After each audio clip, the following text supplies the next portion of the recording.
Hello everyone, स्वागत है आप सभी का आपके अपने YouTube channel secret heart computer में।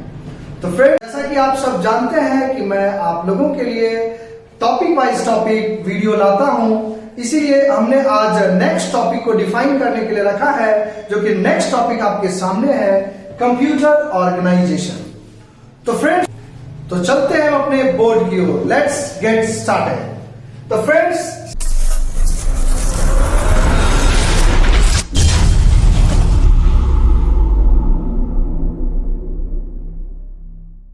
सबसे पहले कंप्यूटर ऑर्गेनाइजेशंस को समझते हैं। ऑर्गेनाइजेशंस का मतलब क्या होता है? ऑर्गेनाइजेशन का मतलब होता है संगठन। कंप्यूटर जो है या कोई भी डिवाइस या कोई भी चीज अपना एक सिस्टम में जुड़ा हुआ होता है। उस आधार पर देखा जाए तो हमारा कंप्यूटर सिस्टम भी एक वे में चलता है, एक वे में काम करता है, एक तौर तरीके पर से काम करता है। तो फ्रेंड्स, सबसे बड़ा और इंपॉर्टेंट पार्ट है कंप्यूटर ऑर्गेनाइजेशन, हमारे कंप्यूटर सिस्टम का अहम हिस्सा है। कंप्यूटर ऑर्गेनाइजेशन में तीन बहुमुख यूनिट्स होते हैं, जो कि हमने आपके बोर्ड पर डिफाइन किया है। Input unit, central processing unit, CPU इसका पूरा नाम हो जाता है सेंट्रल प्रोसेसिंग यूनिट, और थर्ड आ जाता है computer output unit. Input unit, central processing unit और आउटपुट यूनिट। तो फ्रेंड्स, ये हमारे कंप्यूटर सिस्टम के आईपीओ साइकिल का एक अहम हिस्सा हो जाता है। इसी चीज को हम अपना कंप्यूटर ऑर्गेनाइजेशन भी कहते हैं। कंप्यूटर ऑर्गेनाइजेशन जो है आपको बताता है कि हमारा कंप्यूटर सिस्टम आखिरकार वर्क कैसे करता है। कंप्यूटर सिस्टम में जो है फ्रेंड्स, सीपीयू सबसे इंपॉर्टेंट पार्ट्स में से एक होता है, जिसको कंप्यूटर सिस्टम का ब्रेन कहा जाता है, और उस ब्रेन के तीन पार्ट्स होते हैं। इस तरह से ही हम आपको अभी डिफाइन करने वाले हैं तीनों चीजों को, कौन कैसे किस तरीके से वर्क करता है।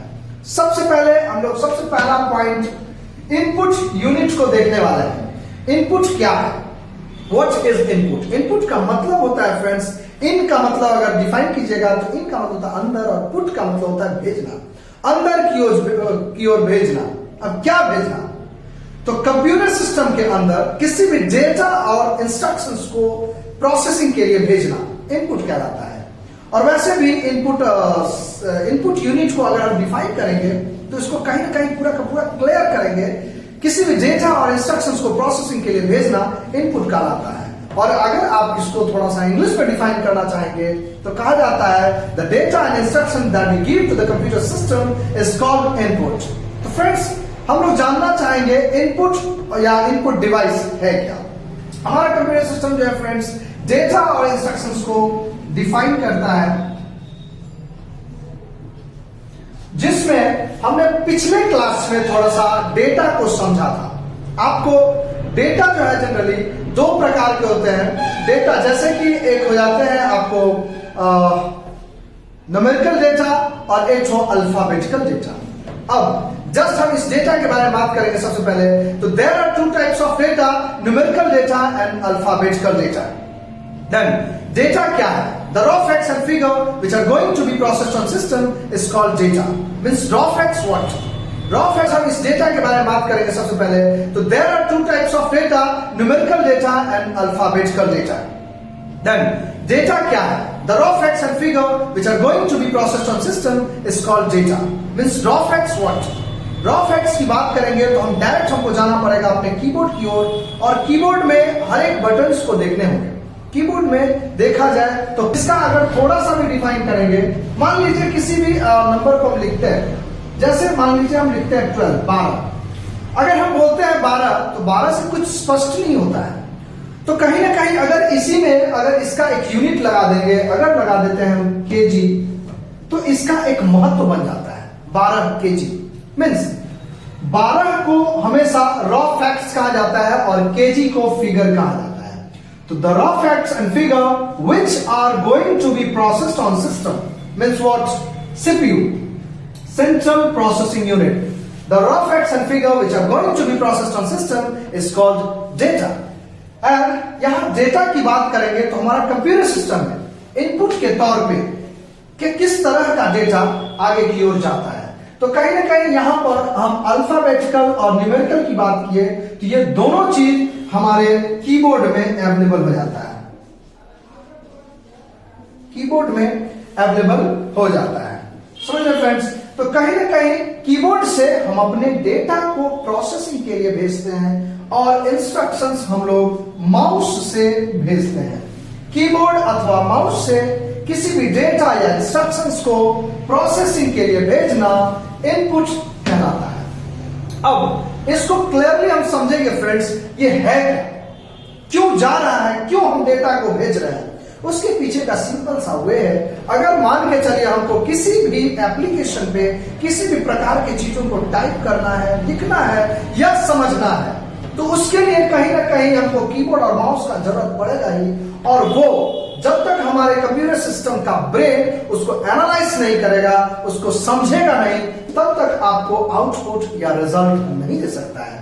अगर फ्रेंड्स आप खुद अपने ब्रेन की बात कीजिएगा तो कहीं ना कहीं मनुष्य के ब्रेन में भी 3 पार्ट्स होते हैं।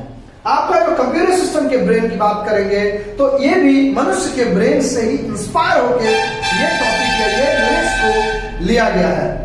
मनुष्य के ब्रेन में 3 पार्ट होते हैं, जैसे अग्र मस्तिष्क, पश्च मस्तिष्क और मध्य मस्तिष्क, जो कि आप जानते होंगे, और तीनों की भूमिका बहुत अहम हो जाता है। इस तीनों में से एक भी चीज अगर काम करना बंद कर गया तो कहीं ना कहीं आपका जो है मतलब पूरा सिस्टम तितर बितर हो जाएगा। उसी तरह का हमारा हो जाता है कंप्यूटर सिस्टम। इसमें ALU अगर नहीं रहेगा तो CU और MU का होना कुछ भी नहीं है।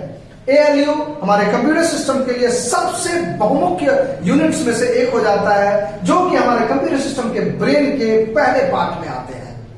ALU का पूरा नाम होता है अर्थमेटिक लॉजिक यूनिट, CU का पूरा नाम हो जाएगा control unit and memory unit हो जाते हैं MU का पूरा नाम।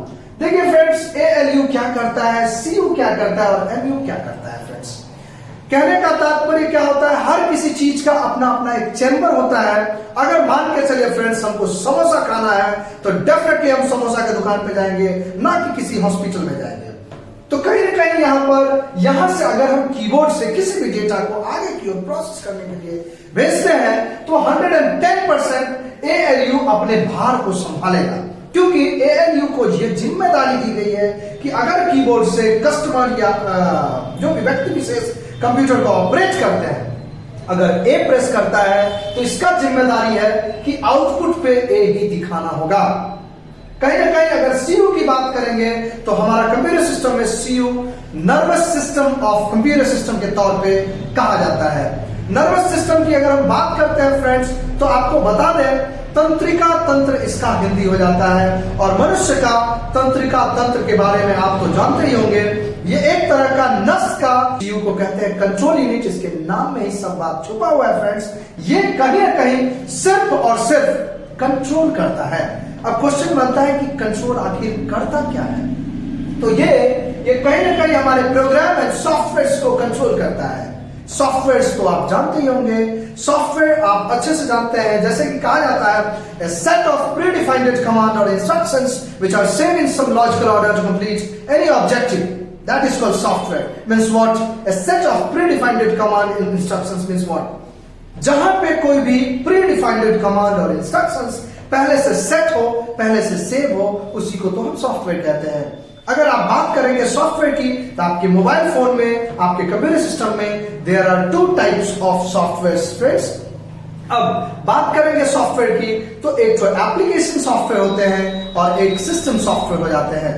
सिस्टम सॉफ्टवेयर आपके कंप्यूटर सिस्टम को, आपके मोबाइल फोन का OS को ही कहा जाता है। आपने विंडोज का नाम सुना होगा, आपने एप्पल के लैपटॉप में मैक का नाम सुना होगा।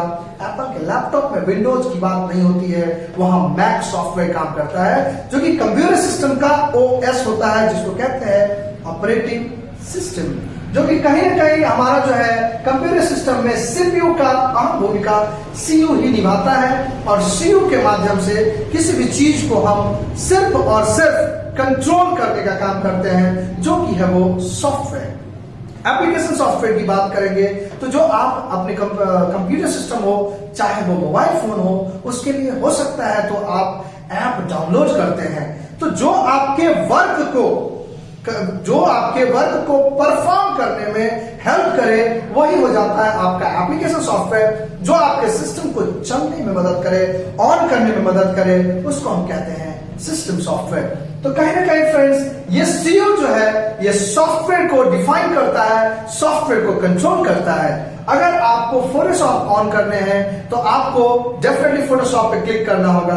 आप डेफिनेटली जो है फोटोशॉप ऑन कर पाएंगे जब आपका सीयू अच्छे तरीके से काम करेगा। आगे चलते हैं नेक्स्ट टॉपिक की ओर, वो है आपका एमयू।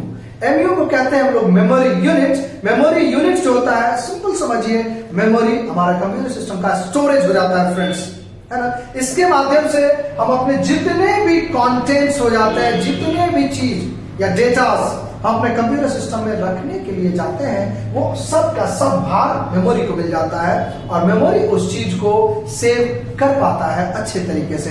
कहीं ना कहीं मेमोरी की भी बात करेंगे तो there are 2 types of memories, जो कि नेक्स्ट वीडियो में हम आपको समझाएंगे फ्रेंड्स।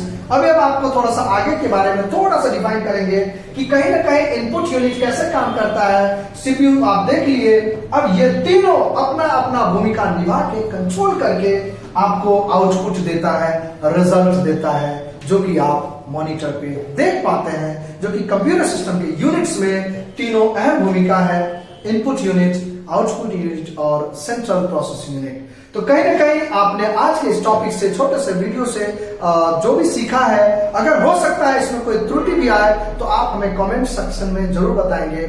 आज के लिए हम अपने वक्तव्यों को यहीं पे विराम करते हैं। जय हिंद।